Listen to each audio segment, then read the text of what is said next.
I want to talk a little bit about the role of social media as a carrier for apocalyptic currents and how ISIS has been exploiting that dynamic.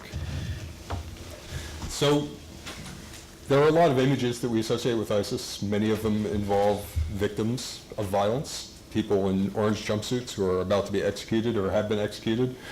This is also an image of ISIS. This is part of their daily propaganda output. They have an immense media output that is devoted to showing the creation of a perfect society.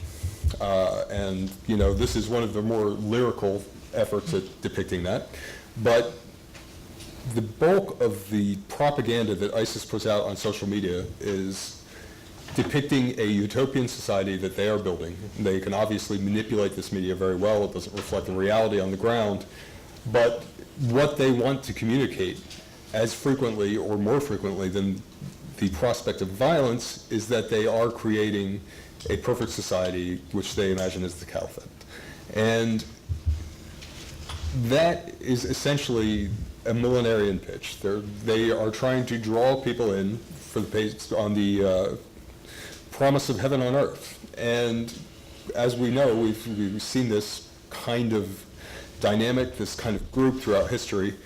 ISIS is arising at a particularly interesting point in history because technology is changing how we communicate and how ideas spread. And apocalypticism and millenarianism are viral concepts. They have always been viral concepts. They're contagious in societies, but the way that we communicate ideas is changing now, and this is poised to create a lot of change in how we look at extremist groups and how we look at mainstream groups. So I chose the breaking down the walls as a little joke for anybody who's an close ISIS follower. That was the name of one of their first major military campaigns in Iraq. But it describes what they're doing on social media. There are some obvious components to this. I mean, in some ways, this is not rocket science, except that these simple concepts add to a really complex series of consequences. The first is geographical limits. And so millenarian groups in the past, I think, while there are certainly examples of some of them growing to have very large geographical reach, we see a lot of examples of small communities. They're in a town, they're in a tribe, they're in an extended family, and it's because to spread the contagion of these ideas requires really a lot of contact and a lot of communication on a frequent basis. And social media, particularly Twitter, allows you to get past the geographical limitation of having to actually speak to the person. And this has, been happening over the last 100 years. Obviously, communication has been shifting, but this is now commonplace. Everybody has a device in their pocket that is capable of accessing this. They can be connected all day, every day, and they can be connected to anyone in the world that they're interested in being connected to. Similarly, language. To some extent, technology has mediated languages. We can get onto Google, you can get a rough idea of what somebody's saying, but more importantly, ISIS has specifically approached the issue of languages. When they put out their releases, they come out in English, in German, in French, sometimes in Russian. After they come out, they are subsequently translated into other languages, Indonesian, Tagalog. Really, anywhere they think they're going to get traction, they will translate this. So not only are you able to cross these geographic limits, but you're able to cross these linguistic limits. You're able to cross these country limits and cultural limits. And they do this very deliberately. It is part of their objective in attracting foreigners, attracting hijra, and selling this society as the future world society where race and national origin don't really matter. Remote intimacy is something that is really kind of a new concept. It is possible to get on social media and start interacting with people and to feel like you know them very quickly, even if you don't know them that well. And I mean, some of you, I know some of you on Twitter, and some of you who are on Twitter are probably familiar with this. You can have these very brief conversations over the course of time on a fairly regular basis, And it feels like a real relationship, and in fact, it often can translate into a real relationship. When I got started on Twitter, it made a big difference in my career because I started talking to people who lived in Washington and worked on these issues, and those conversations became real life conversations, and I started going to Washington and talking to these people. So it's not just a question of a random person on the internet somewhere halfway across the world who has an opinion they want you to listen to. It's somebody who's out there, and ISIS does this, they have programs to do this. You're building a friendship, you're building a relationship, and ultimately that sense of intimacy becomes so powerful that you can be talked into doing something that you might not otherwise do. And then there's a particular element of semiotic arousal in these mediums. So when you join a social media network, it's not just, you don't just have a web address, you don't just have a name, you have a picture, you have an icon that's going to be you, that symbolizes something about you. Mine is Godzilla, which is arguably not a great choice, but I kind of like it.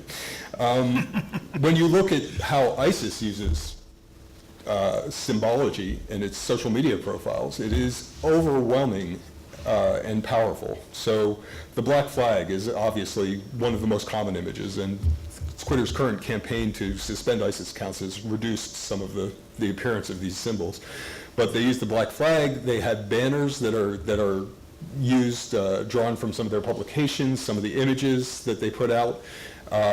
They use names that have significance. They use hashtags that have significance, and all of this is really, because social media, and Twitter in particular, we talk about Twitter a lot on this, partly because ISIS is very active there, and partly because Twitter is kind of the alpha predator of social networks. It reduces everything to very simple kind of interactions that can be measured very clearly and are very effective at organizing people. So on Twitter, you have a limited number of words, and you have patterns of hashtags, and you have iconography that is associated with your identity, and all of these things just create an incredible echo chamber.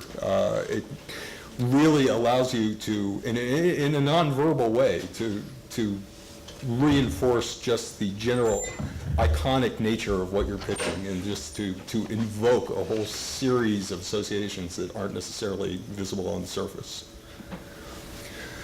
So the other thing that ISIS does that is particularly useful in pushing out an apocalyptic or millenarian kind of viewpoint is it moves people who join its social network into apocalyptic time.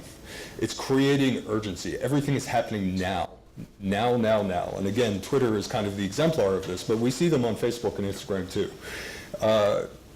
The flow of information on Twitter can be overwhelming, especially if you follow a lot of accounts that tweet a lot, and ISIS accounts tweet a lot. We looked at, for Brookings, a colleague and I did a pretty extensive study of how ISIS used social media, and one of the things we found is that there's a core group of a couple of thousands accounts. These are people who basically their job is to go on and tweet all day, every day, sometimes hundreds of tweets a day, sometimes 50 tweets, sometimes 100 tweets, sometimes 300 tweets, depending on who you are and what's going on at any given time. So this small group of extremely active accounts really dominates a lot of what ISIS does online. Part of the reason for this is that there are technical advantages on Twitter to doing this. If you go out and tweet 500 times a day with the same hashtag, you might cause the hashtag to trend. You're going to get more hits on it. It's going to show up on a little sidebar on Twitter and say this is a trending hashtag. But it also creates an incredible sense of urgency and a consistency of experience. And any time that if you're like interested in ISIS, but maybe you're flagging a little, you can go on Twitter and there's like stuff just flowing right past you to buoy you up. The second issue is hashtags, and one thing that I thought was pretty interesting in the study, we looked at 20,000 ISIS-associated accounts, and after the name of ISIS, the next most common tag was urgent, and also flash and now. So these are words that signify you are missing out. This is going on right now, and you got to be part of it. And there is to some extent, this is a broader cultural thing. I'm sure you see the word breaking on your Twitter feed all the time, but this is statistically higher than what you would see in a normal environment. So, you know, there's a certain deliberateness to this, whether they're doing it because they think it's good marketing or whether they're intentionally doing it because they think it facilitates an apocalyptic narrative. I can't necessarily answer that, but it does facilitate that. The third thing is event crescendos. So periodically, and this is, you know, depends on what's going on the ground and what kind of other stuff ISIS has going on, but they have a very good sense of drama. So what they put out here, this narrative they put out here, even though it's coming in tweets, a little bit at a time, it's like a television show. It's like watching a season of television, and there are cliffhangers. You have a mid-season cliffhanger, you have your end-of-season cliffhanger. There are times when activity becomes much more important, something really important is going on, and their social media activity will reflect that. So as the announcement of Caliphate came up, there was a tremendous surge in activity, and in fact they had automated some of this. They created apps that would just blast tweets out at an incredible volume to build up to this event. And you can see it when I look at Twitter accounts, so I track a lot of these accounts, and what I do is I have a big screen TV and it's got 10 columns of tweets going by. And when ISIS puts out a release, you can see it's like a very distinctive pattern. You just see the release like spreading across all these columns, just becoming an event, and people react to it. At the very base level where they put it out, there's this calculated. There's a couple of people whose job it is to put this out, put it out, make sure the video is available to people. There's a larger group that's responsible for tweeting it out and tweeting it over and over and over again, and that is contagious. It becomes excitement. At some point, you get out to the third circle where there's real organic interest in what's going on. So all of this is, ISIS is, I think, the first group to really understand the potential of this technology and exploit it, and to combine it with this really kind of powerful apocalyptic message. But it's definitely not just an ISIS issue, and you can see this on some of the fringes of the ISIS network. So core ISIS people who are really committed to ISIS, who are living in Iraq and Syria, are monomaniacs. They don't talk about anything except ISIS. They're not interested in anything except ISIS. And when you see some of their people outside the country, for instance, they're hackers. There are a lot of hackers who have been recruited to help with putting together some of this technology and to do other tasks for ISIS. They're not necessarily based in Syria or Iraq. And what you see is that they follow a lot of other interesting looking eschatological accounts. Some have to do with 2012, some have to do with UFOs. There's some weird stuff going on at the fringes of this network. You know, I think that there's different issues. I'm going to just skip these last 2 points because it's getting late in the day and they're a little bit of a tangent. Ultimately, the internet and social media allow us to institute selection bias at a kind of epic level that really wasn't possible in the past. There's an information overload. If you wire yourself into these networks, you are going to receive so much data that you have to pick and choose what you're going to believe, and you have the option of tailoring the data you get to the beliefs that you would like to have. And that process is easier and easier every day because Google gets better at directing you what you want. Twitter will recommend, if you follow 10 ISIS accounts, Twitter will recommend other ISIS accounts for you to follow. It's very easy to get into a channel of information that is much more limited and that where all the data you're getting is reinforcing the idea that you came with.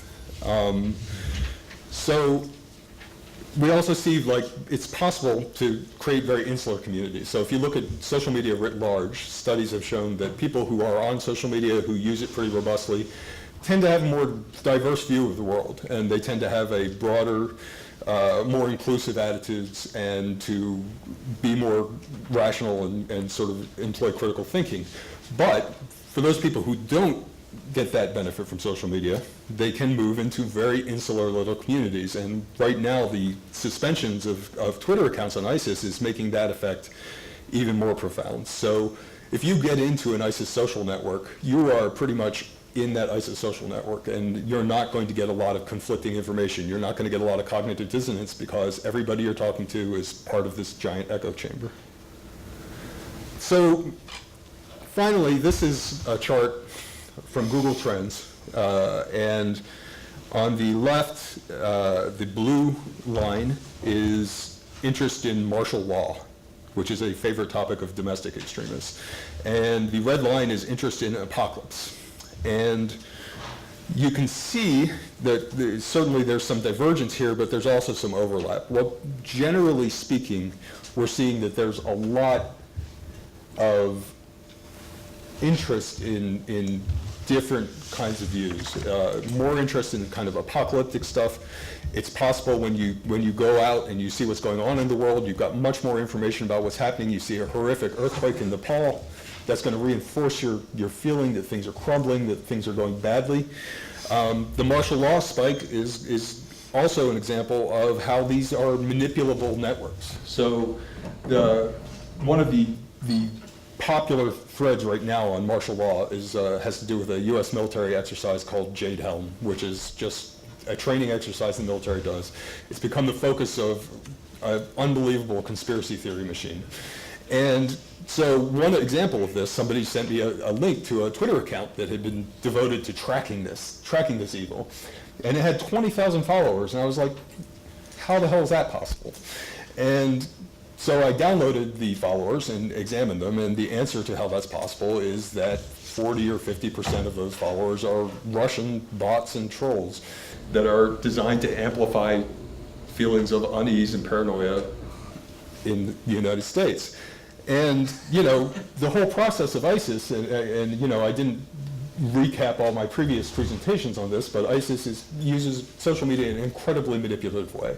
So in addition to the organic benefits that you get for a viral concept, for a viral contagious idea like a millennial idea or an apocalyptic ideal, you also now have the prospect of invisible hands manipulating what's going on and amplifying problems. And so I expect that we're going to see a lot more interesting kind of apocalypticism going on in the next few years, and that it's going to cross over a lot of boundaries, and we're going to have to learn new ways to deal with it and process information and look past the view out your window. So it's, you look out your window, it's snowing, so obviously climate change is a lot of garbage. On Twitter, you look out your window and the people you're following are talking about something, and that it must be a really important thing. You look out your window if you're a reporter, and I've had this conversation with reporters. They look out their window and they see ISIS is still tweeting its videos even though a bunch of its accounts have been suspended, so obviously they're doing great. We have to be able to pull back and look at the stuff in a bigger data context and decipher when the view from your window is not what the reality reflects, and when there's something else going on, somebody working an agenda. So I will leave it at that.